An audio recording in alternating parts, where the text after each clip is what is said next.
Hello friends, it's Karen Cornell, your Creative Memories Advisor, and I'm so excited to be scrapping with you today. It's, Wednesday, and that means we do a project recipe together, and this week we're going to be doing project recipe number 46, and it's an easy peasy lemon squeezy one, so you'll be like, yes, I got this done in like 15 minutes flat, yes.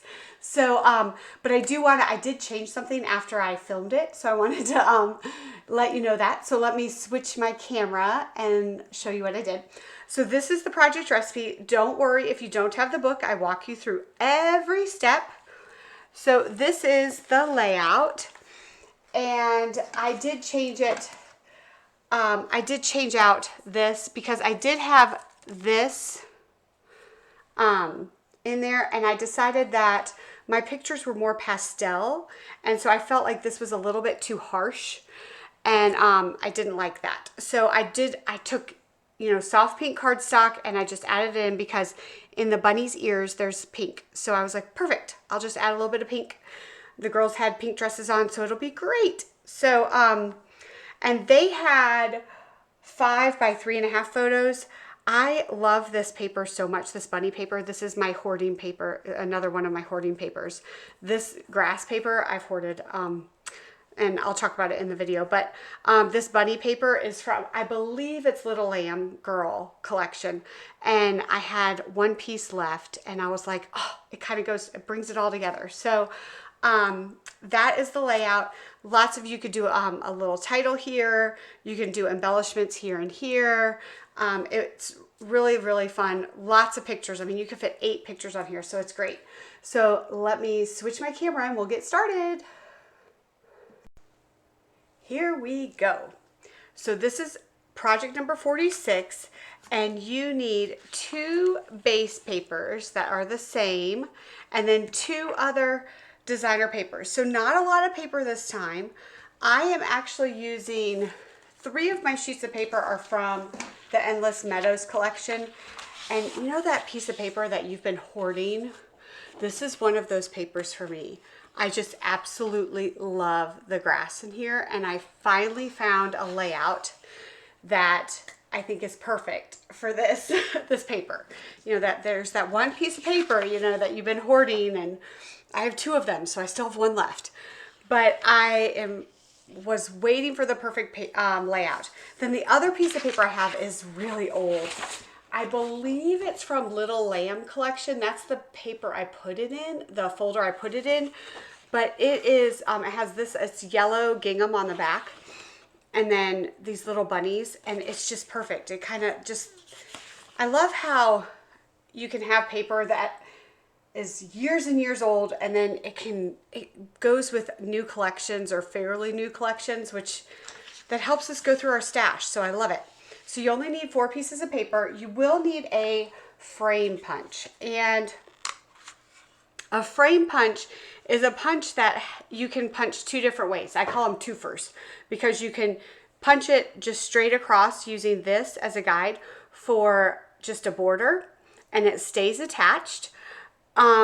Or you can use both lines and turn it into a frame, which would make a square around your paper, which is very cool. So I'm using the Spring Leaves border frame punch, and it is still available. So that's exciting.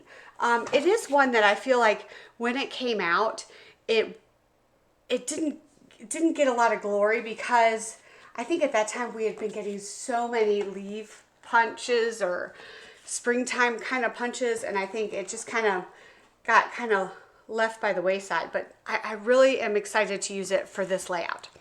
So let's get started. The first thing you're going to do is you are going to punch your border, and then you're going to cut it. So let's punch. Let me remind myself what I'm doing. So I am going to be using this, and I want to make sure I have I want to turn it because I want to have, I'm going to cut, these are my borders, and then this is going to be cut in half and here, but it's going to be vertical. So you want to make sure you pay attention to the direction. Not that it's grassy and it's not definite, but I kind of do have a plan for it. So you're going to punch it. And when you're punching it as a border, you line up in the front here with those lines.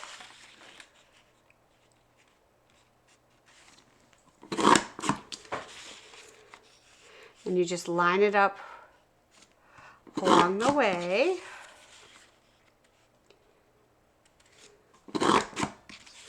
And you want to pick a punch that will look good, correct, like correctly, I don't know how to say this, like right side up and upside down. That's what I'm looking for. Because you're going to use it both ways. That's why that geometric punch that they show in the sample, that's such a good one. I've used that so many times. That's probably one of my favorites. Then you're going to cut it. And you can pick how thick you want your border to be at the end. But I think I'm going to go, since that's going to be 8.5, that leaves me 3.5. So I want to do, if I do 1.5, then that will be plenty. That will give me enough so I don't make a mistake. See, all this practical math. So I think that's good. So just remember what you cut it at. And you're going to punch another one. And when I do these, I like to go kind of slower. And sometimes I will lift up the punch so it doesn't get jammed. And just kind of brush that off to the side. Because you want to make your life easy and not have to unjam a punch. We've all been there. I don't know about y'all, but it is freezing cold in Atlanta, wherever y'all are, but it is bitter cold. I think the temperature with wind chill yesterday was 16 degrees, which is unheard of in Atlanta. I mean, we even had snow flurries. We were sitting outside of piano lessons last night, and my kids had to run out of the car and go play in the snow, the snowflakes, and try and catch them on their tongues. It was very cute. And then I'm cutting it at 1.5. And then I'm going to open my arm. Get rid of this first because I don't need this anymore. Don't get ahead of myself, right? Then we're going to cut these in half at 6 inches. Get more into the light so you can see.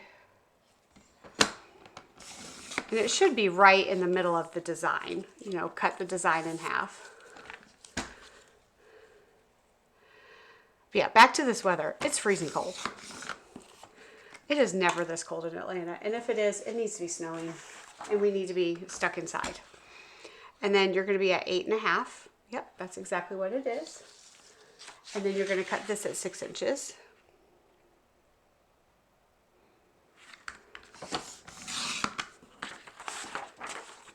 And then we're going to close this up. Oh, no. Yeah, close it up. Because you're going to cut the next piece. And if it's directional, pay attention to the direction. This is going to be another piece straight down. And I just thought these bunnies are so cute. So then you're going to cut at 5.5. Which if you close this is the thing. I have a hard time finding 5.5 at the end of my trimmer when I don't have the arm closed. I need the arm closed so I can feel that all the way down. I don't know if anybody else feels that way too, but that's how I have to feel that straight edge all the way down. So you're going to cut 5.5, then you're going to cut 5.5 again. And that should leave you 1 inch at the end.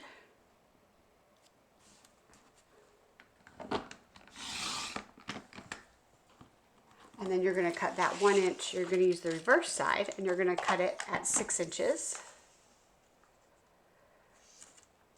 This one has super easy cuts and it's going to come together super fast and you're going to be like, woohoo, layout done. And then now we're going to assemble. So basically you have like 4 things you have to stick down. It's great.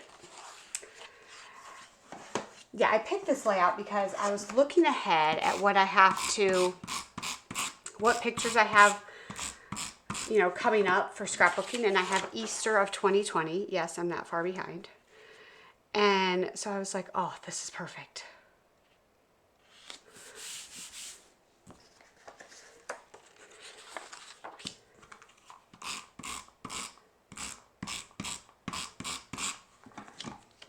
And then you just center this little piece, my green grass, in the center here. So it's going to be at, you know,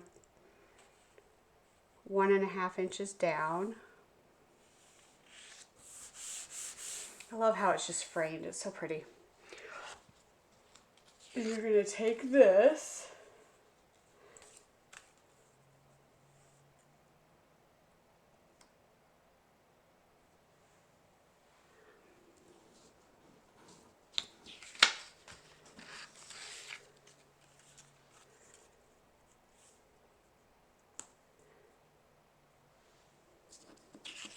And see, this is like a blue that's kind of grayish.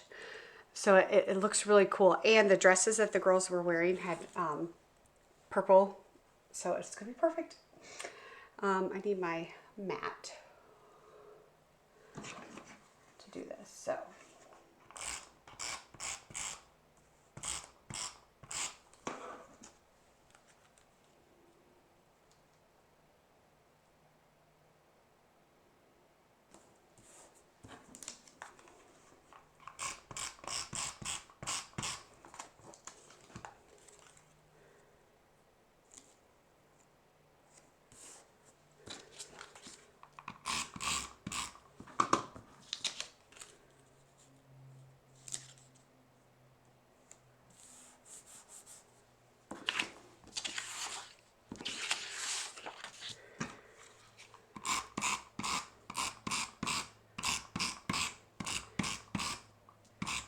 If I decide that having that printed on there is a little too much for my pictures, then I can easily just pull that off and just punch that border with a cardstock.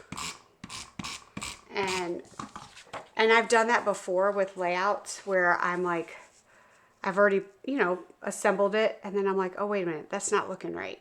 And so then I have to change it a little bit. And I'm actually going to move this up a little bit. Put this at 1.5. I'm going to move this up because I want it more centered. Because if I have this piece down here, then that's more equal distance. So let me give you different measurements here. Because I forgot about that inch there at the bottom. So you're going to put it at 1.5.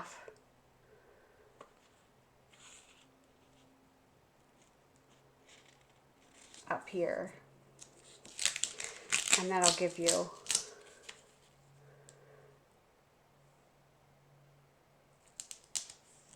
more equal distance. This is why we love repositionable. It's the best. There we go. Let me put this down here. There, see, that's better. Okay, then we have this.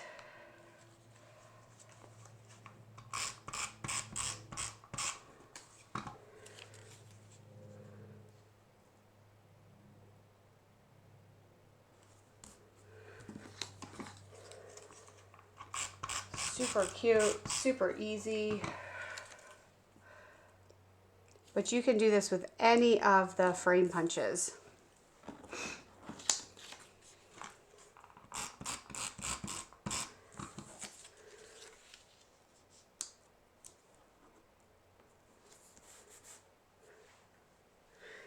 And then I have room for, you know, 2 4x6 photos and then 6 5x3.5 photos in here.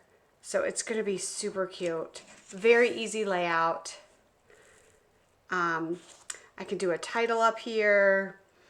Lots of embellishments here, here. It'll be great. So this is the layout. I hope you like this layout. Super easy. It's number 46. If you like my style, please subscribe to my channel. We are so close to finishing all of our project recipes. I mean, look at us. We're doing great. So I hope you have a fabulous day. Happy scrapping.